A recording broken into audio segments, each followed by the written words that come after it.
What's up, YouTube? Capital G here, DN Duel Commentary. We have World RF Pro. Oh my god! Get shreked. Oh lord jeez. Opening with the double Mind Crush, and he's playing against Garth 1597. I guess that's a scoop phase, basically. I think this is game 2, but I mean, at this point, you just scoop. World Pro opened up with Scepter, and he got himself a Sovereignty.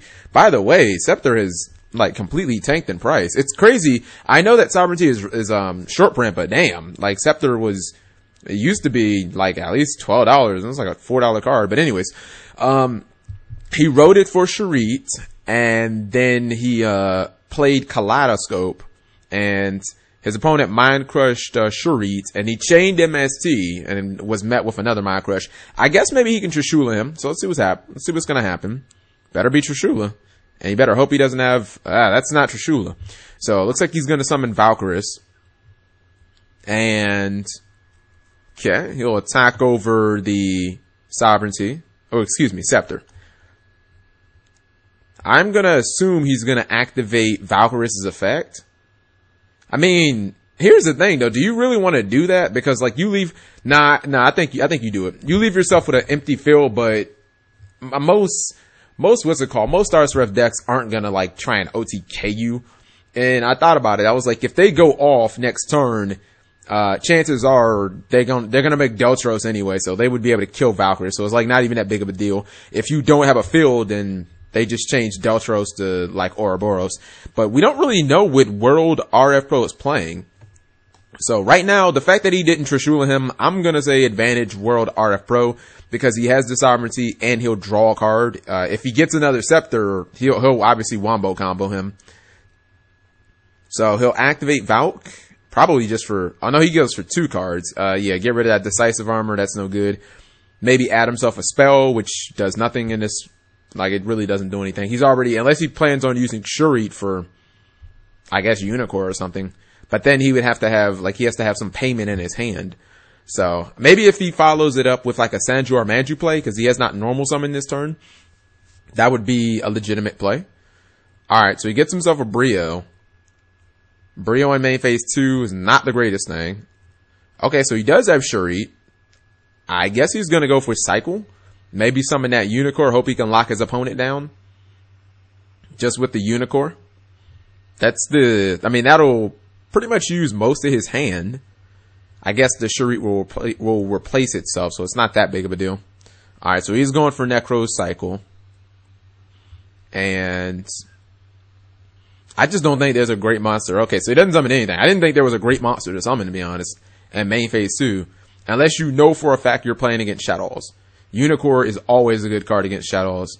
Now, as long as RF Pro has a decent hand, he should be in good shape. If he just has like Sovereignty and nothing else, then I guess he's in bad shape. But usually if you double Mind Crush a Nekroz player, you shouldn't lose. So if you lose, you have nobody to blame but yourself. Advantage is even, but clearly you were in a position where you should have been able to capitalize.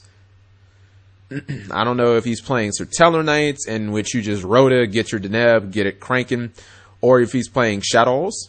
Alright, so the obvious, oh my god, 3rd Mind Crush. This is real. Goodbye, Charit. This is totally just, yeah, this is Sack City. And I know me saying that is ironic considering on stream I triple Mind Crush somebody with Dark World. That was nasty, by the way. Triple Mind Crush against Spellbooks. So you just see triple Mind Crush. And him losing his second Charit. Here's the thing though.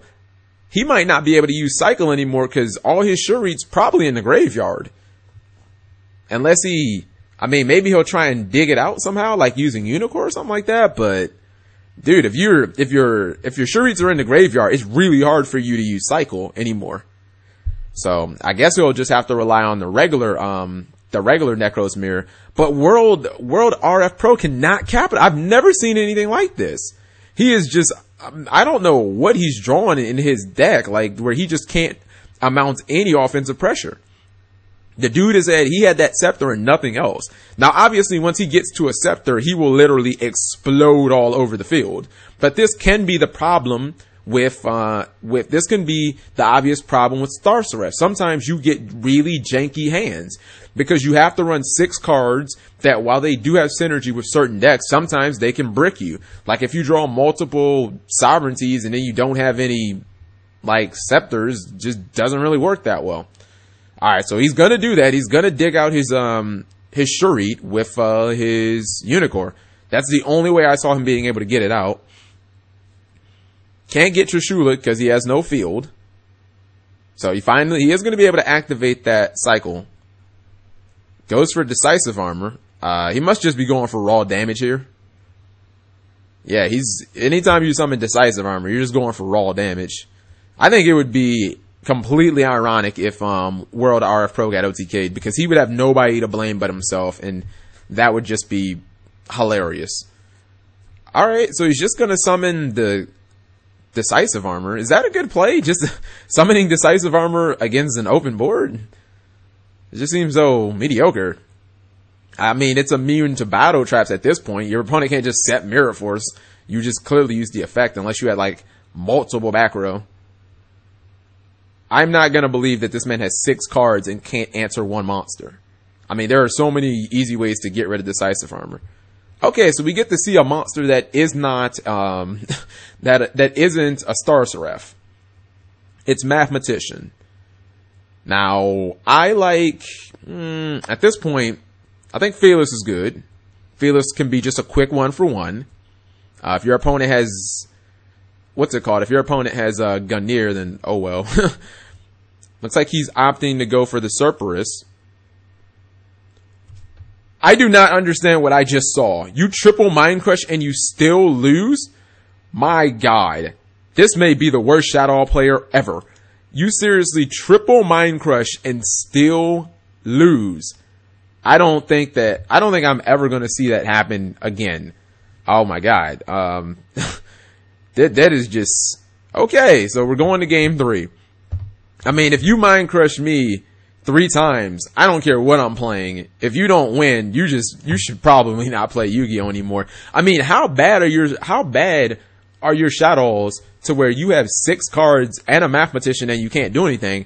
And even beyond that, why would you dump Cerberus in the graveyard if you didn't have an out to the card on field? Like, wouldn't you have just dumped a beast and try and draw a card? Because clearly all you have to do is make construct and you can just fucking kill the decisive armor. So right now we're seeing a player who's probably not really used to playing shadows, or just flat out terrible. I don't like to criticize players, but when you use Mind Crush 3 times and you still lose, I think you deserve to be called terrible, especially against Nekroz. You literally saw everything that they did. Thunder King Ryo opening, it's good against Nekroz, not impossible to get around. Book of Eclipse, Book of Moon, Dark Hole. I expect RF Pro to get wrecked here. He's shown that clearly he's not competent using shadows. So I expect him to get Unicorn and potentially get wrecked here. Now, if Garth doesn't have any plays as a follow-up, then I guess really all you did was get rid of the Ryo so that you don't take damage. Otherwise, what were you doing? Oh, okay. He should be able to close him out unless he has a Fat Veil or something like that.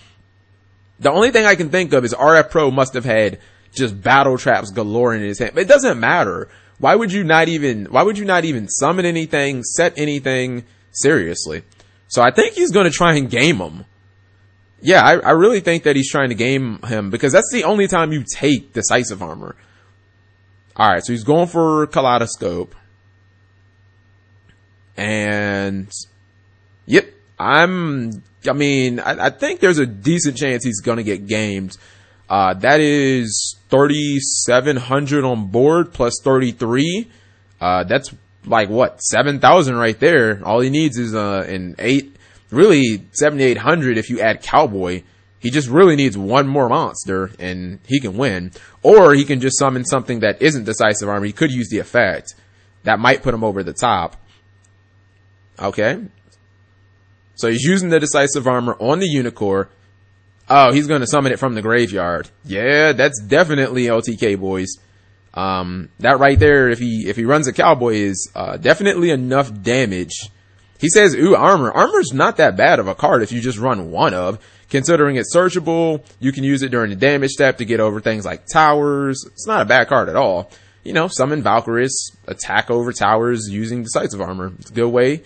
I mean, I'd rather run it than just lose. So these 3 monsters are an OTK. If RF Pro doesn't have some way of stopping this, I really don't understand why he's not just scooping. Like, it's just a charade at this point. Unless you think he just doesn't have a cowboy. But I'm pretty sure he has a cowboy. I mean, most Shadow players don't run Gores, but, you know, that's what happens when you don't play adequate defense. You just summon a Thunder King Ryo and you think, I'm gonna win off of it. Somebody's like, okay, well, I'm just Dark Hole you and just OTK you. So, that was interesting, man. Sometimes you just see somebody handed a game and you're just like, how on earth did you lose that? So, definitely one of the strangest games that I've seen. Triple Mind Crush and still gets completely wrecked by Nekroz. Wow.